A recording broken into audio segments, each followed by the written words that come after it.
민호가 배고파서 칭얼대는 모습을 보며 마음이 복잡해졌다.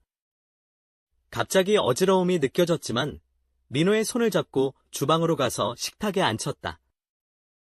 간단한 반찬으로 민호의 식사를 준비하며 그가 맛있게 먹는 모습을 바라보았다.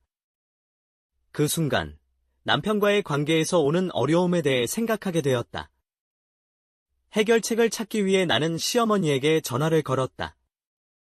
시어머니의 목소리가 들려왔다. 여보세요, 어머니. 아, 민호는 건강하게 잘 지내고 있니? 네. 그런데 저는 남편과의 문제를 더 이상 참을 수 없어요.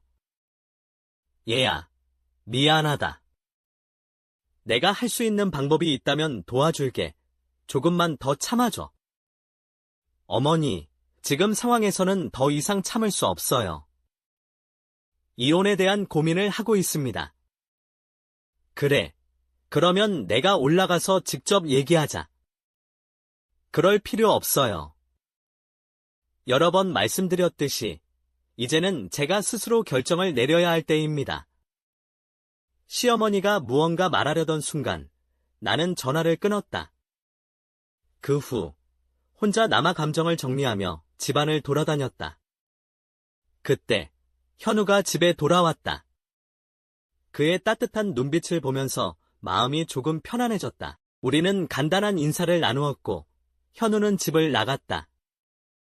나는 혼자 남아 그가 떠나기 전에 무슨 말을 하려 했는지 궁금해졌다. 오후 늦은 시간, 시어머니가 방문하셨고 함께 온 태호도 보였다. 시어머니는 민호를 사랑스럽게 안아주셨고 우리는 함께 앉아서 대화를 나누었다. 전화를 듣고 내가 좀 더 참아주길 바랄 수 없겠느냐고 태호에게 연락해서 왔다. 내가 할 수 있는 방법이 있다면 무엇이든지 도와줄게. 조금만 더 참아줘. 어머니, 이미 여러 번 말씀드렸듯이 저는 더 이상 이 상황을 참을 수 없어요. 결정은 제가 스스로 내려야 합니다. 태호는 애틋한 눈빛으로 나를 바라보며 말했다. 형수님이 이해해 주실 수 없어요? 형님은 정말 너무하셔요. 형수님 같은 분을 괴롭게 하는 걸 이해할 수 없어요. 저는 형수님 같은 분을 평생 소중히 여기고 싶어요. 그래, 태호의 말도 맞아. 그러니 너도 조금만 참고 견뎌줘. 인생은 이런 일도 겪는 법이니까. 나는 그들의 말에 침묵하며 시간이 지나기를 기다렸다. 시어머니와 태호가 떠난 후 나는 공허함과 피로를 느꼈다.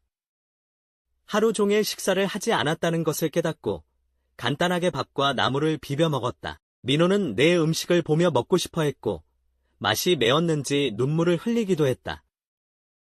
그 모습을 보며 웃음을 터뜨렸다.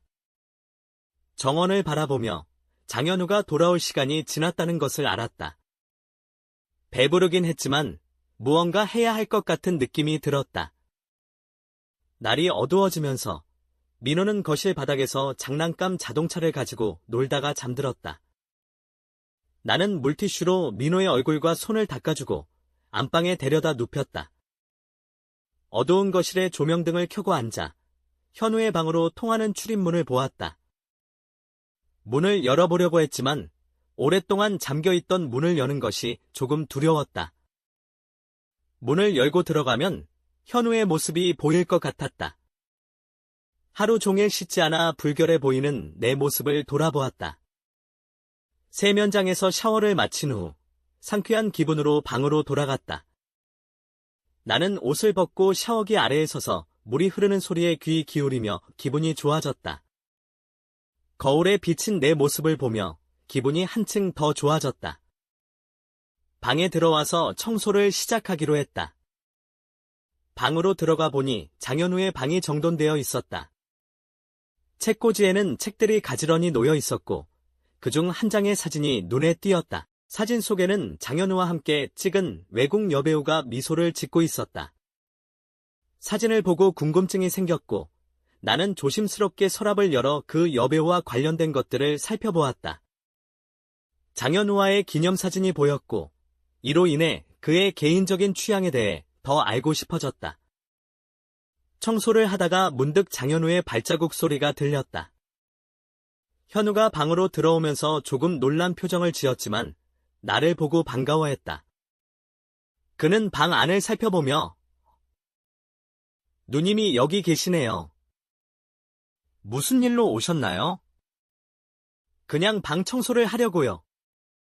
너무 더러워서요. 아, 그렇군요. 도와드릴까요? 괜찮아요. 혼자서 할 수 있을 것 같아요. 고마워요. 장현우는 방 청소를 돕기 시작하며 서로 대화를 나누기 시작했다.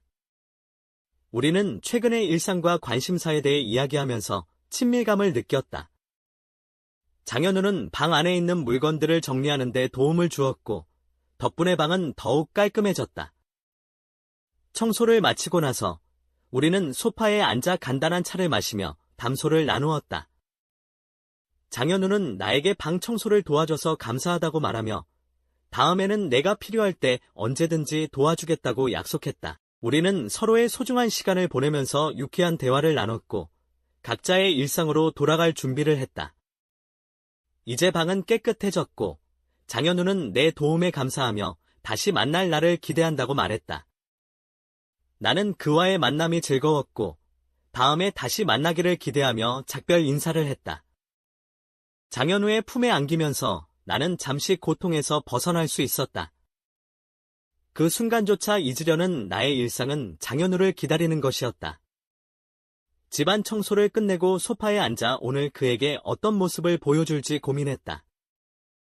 전화벨이 울리자 수화기를 들었더니 미영의 달콤한 목소리가 들려왔다.